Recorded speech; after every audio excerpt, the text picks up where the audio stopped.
Love, Death, and Robots, or as I like to call it, Death, More Death and Robots, is a sci-fi anthology series on Netflix that recently had its third season come out.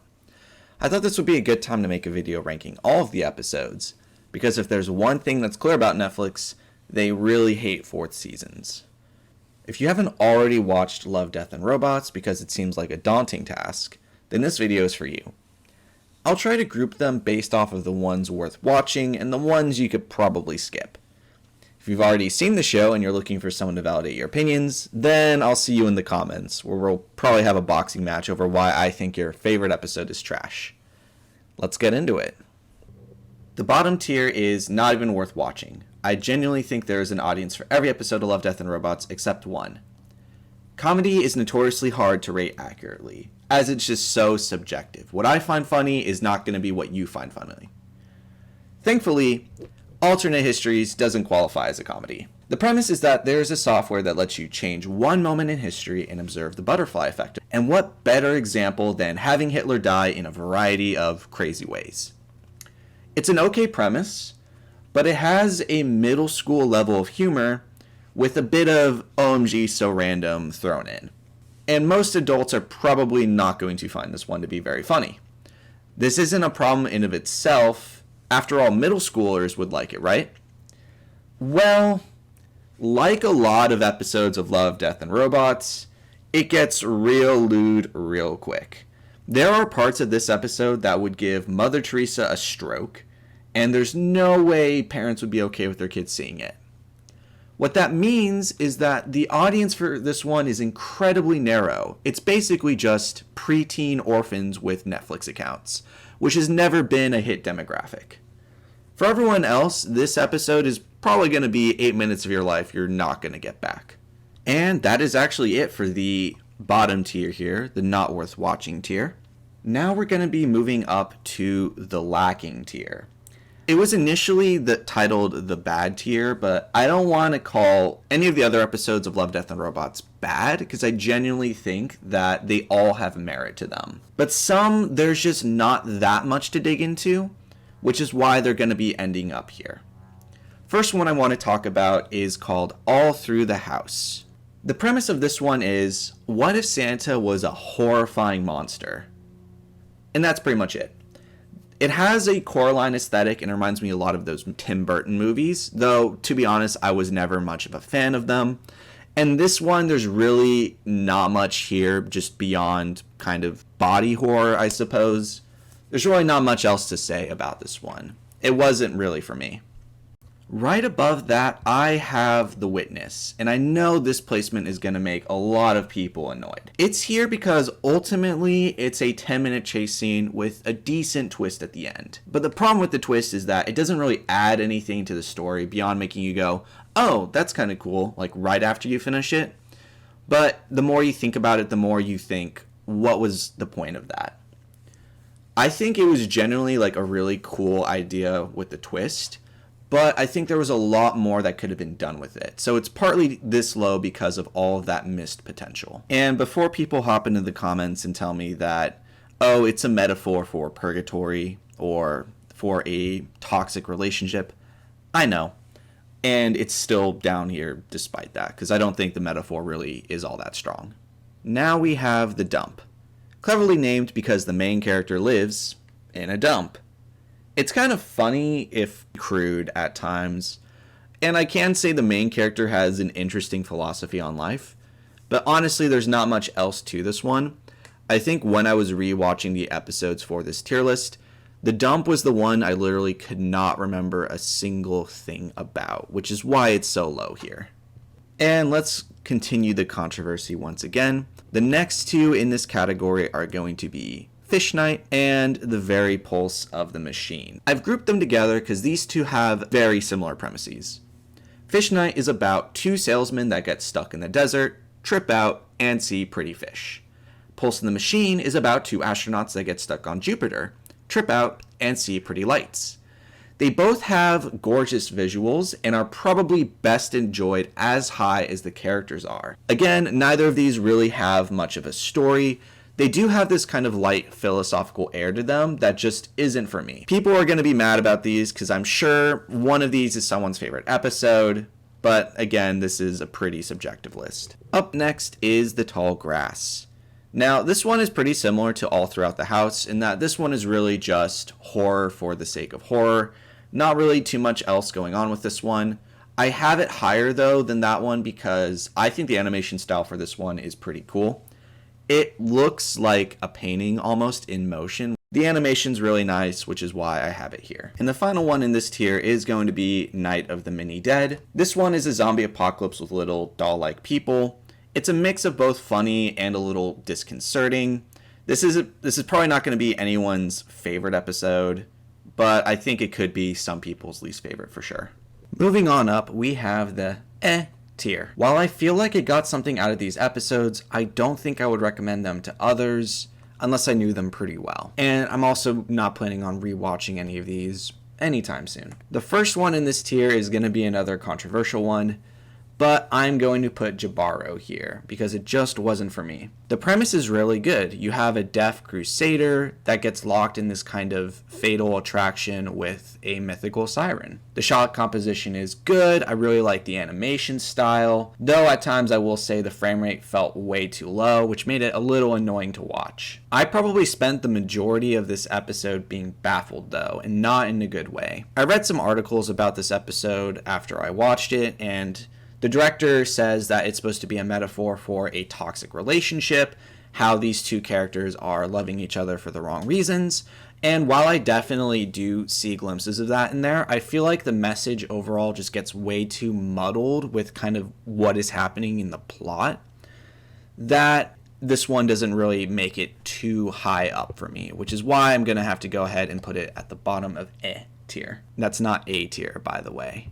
It's tier. Next up is Blind Spot. I'm sure I've already annoyed a lot of people by putting Blind Spot above the ones that have more interesting themes or ideas like Jabaro and Pulse of the Machine, but Blind Spot isn't trying to do anything fancy with its story. There's a group of robot bandits that are performing a train heist. It's not aiming for any high concept, but I think they execute the story pretty well. It's a fun little adventure with enjoyable characters, and it is a conclusive story that wraps up in a nice way, where I feel like I got what I wanted to out of this one, whereas with something like Jabaro, I felt like there was more there, but it just wasn't for me. The next two up are Sucker of Souls, and we have Kill Team Kill. I'm grouping these two together because I think they're also very similar to each other.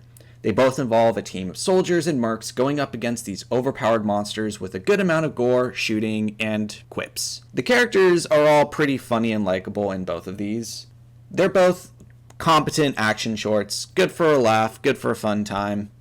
Not super for me, but honestly I could see a lot of my friends enjoying this one a lot, so it's an tier. Next up we have In Vaulted Halls Entombed. I really wanted to like this one more than I did. It's very similar to the previous two that I talked about, where you have a group of soldiers going up against a overpowered entity. In this case, it's an imprisoned eldritch god, right? The concept sounds amazing. This one is played more straight than the previous two. It's not as funny. It's more focused on the horror. My main problem with this one is two things. The first is the characters. None of the characters really stuck out to me as being all that interesting except for the girl.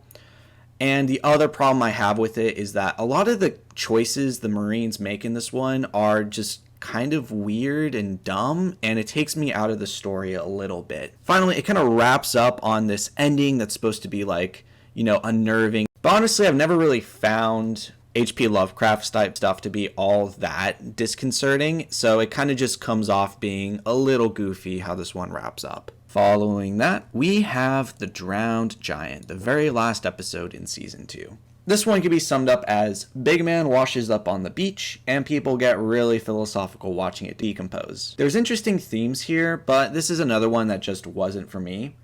It's one of those more quiet and reflective episodes, and I think if you're the kind of person who can look at a painting for hours, you'd probably enjoy this one. Me though, I find museums kind of boring, so it's not ending up super high on this list for me. Automated customer support. Your Roomba is trying to kill you. If the premise sounds fun to you, go ahead and watch it. Otherwise, I would pass. It's really just a comedy about a killer Roomba. Mitchells and Machines did it better, but it's alright. And the last one I have in this tier is Ice Age. A couple moves into a new apartment only to find a thriving mini civilization in their freezer. Watching this one is like fast forwarding through a game of Civilization, and it's pretty enjoyable to watch a society whose agricultural foundation is just a bag of frozen peas. It's funny, it's a quick watch, top of tier. Now we're up to the good tier. These are the ones I definitely recommend to the right people. And the first one I'm going to talk about is Ice. Ice has a pretty cool visual style and a decent story. The main character is the only genetically unmodified teenager on the planet. His younger brother and his friends are basically superhumans, and the story is about him trying to fit in with them. The concepts and visuals in this one are cool. Ice cool. You know, it's probably a good thing that this channel doesn't have any subscribers because I would have just lost them. Life Hutch. Honestly, I don't have too much to say about this one. It has a similar premise to the one about the killer Roomba, only this one plays it straight with a better animation style. This one is really realistic and I quite enjoy that. But yeah, it's essentially the same concept. Robot trying to kill a dude, he's trying to get away. Mitchells and Machines did it better, but it's alright. Above that, I am putting Suits. And when I say Suits, I'm not talking about the show about pasty white guys in New York that features now Princess Meghan Markle. No. This episode I'm going to describe with just 4 words. Redneck Battle Mech. Wait, redneck is actually 1 word. And so is Battle Mech. Damn it. Whatever. This episode is just fun. I think every character in this is likable, the conflict is good, and the overall idea is pretty interesting. You have a bunch of rednecks living on a space farm where they're constantly fighting off aliens that are trying to sneak in and kill their cows and sheep and whatever. This one is nice. I like the premise. It's funny. It's also not nearly as much as a downer as some of the other episodes of Love, Death, and Robots can be. Speaking of downers, we have When the Yogurt Took Over. A story about all of humanity being outsmarted by a sentient pile of yogurt. This one is satire, and it's pretty decent satire. The yogurt has a point here. Humans suck. I will say I don't know why the yogurt wanted the state of Ohio specifically, but I mean, can we ever really understand the brilliance that is this yogurt? We're out here playing checkers, and the yogurt is playing goddamn Stellaris. It's a good episode. Another good comedy is Mason's Rats. The story of how a group of barn rats won their freedom from Scottish Shotgun Man and wannabe Handsome Jack. This one's funny, though it also gets quite gory at times. Snow in the Desert is where this list starts to really kick off, though. Dude in the Desert is doing his best Obi-Wan Kenobi impression, and every bounty hunter in the galaxy is after his balls. This one has great characters, a great setting, and really great fights. It's a solid episode that actually leaves you with a nice little warm fuzzy feeling at the end. Good Hunting appropriately ends up in the good tier. This one is a ride. With this one, I will say that the animation and the scale of world building does kind of remind me a little bit of Avatar: The Last Airbender. Only imagine that if it was made for a very adult audience. I don't want to give too much about this one away, but be ready for some real uncomfortable bits in the middle there, though it ends up overall wholesome, I think. The dynamic between the 2 main characters is great, and it's one of the few that focuses on East Asian culture. Check it out. Swarm, aka Bootleg StarCraft. Though to be honest, this one is pretty good, so maybe StarCraft is just the bootleg Swarm. This one starts off innocently enough when, like the one right before it, becomes all kinds of uncomfortable. I really like the 2 main characters in this one, and there's a fairly interesting question of morality in here. My one complaint about this episode is that the ending doesn't feel like enough of a conclusion to the story. It leaves it a little too open-ended and doesn't fully wrap up the themes it was talking about. And finally, we have The Secret War. This is the last episode that boils down to group of soldiers fighting against an overpowered threat. But this one is my favorite because it really nails the animation, the tension, the horror, and still has some decent comedic elements. It's also arguably the most realistic of all of these soldier episodes, as Cold War Russia would definitely attempt some occult shit if they thought it would give them a military advantage. 10 out of 10 for realism. Now it's time for the big boys. Great tier. These are episodes that I can recommend with very little reservation. And sneaking its way into this tier, we have Sonny's Edge. Fun fact, this is the first episode of Love, Death, and Robots that I saw, because when season 1 first came out, it was the first episode they had listed. They've changed it so that now it's the 4th because, well, this one escalates pretty quickly. If you've seen it, you know exactly what I'm talking about. But this is a really strong episode. Every character in here has such a great design, great characterization, and it does so much in such a little span of time. The premise here is that you've got this underground fight pit where people can control these gargantuan monsters that fight in a little mini kaiju battle. It's awesome. To me, this episode is the perfect blend of love, death, and robots. Bad traveling is tense. Like, really tense. When a monster boards their ship and demands sacrifices, the crew members have to make a series of increasingly horrible and difficult decisions. The story is tense, horrifying, and the characters are all very well done. Some of these characters only say like a line or two throughout the whole episode, and yet they're still more characterized than some of the characters in lesser TV shows. Honestly, I think part of the reason why I really like this one a lot is because ultimately the horror doesn't actually come from the monster they're facing. The real scary thing is what humans are willing to do when put in a situation like this. It's great. And now for the complete opposite. 3 robots, 1 and 2. I'm going to be honest, I just love the 3 robots episodes.